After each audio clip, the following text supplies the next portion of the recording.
बिस्मिल्लाहिर्रहमानिर्रहीम। अस्सलाम वालेकुम। Welcome to my channel.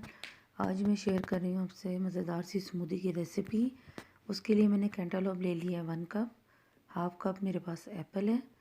इन दोनों को मैंने पील करके छोटे पीसेस में कट कर लिए हैं। और मिल्क है मेरे पास 3/4 कप। चलें तो इसे बनाने की तैयारी करते हैं।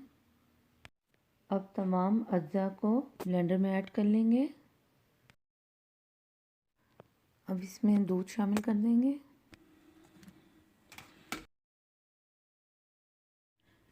Splash of maple syrup,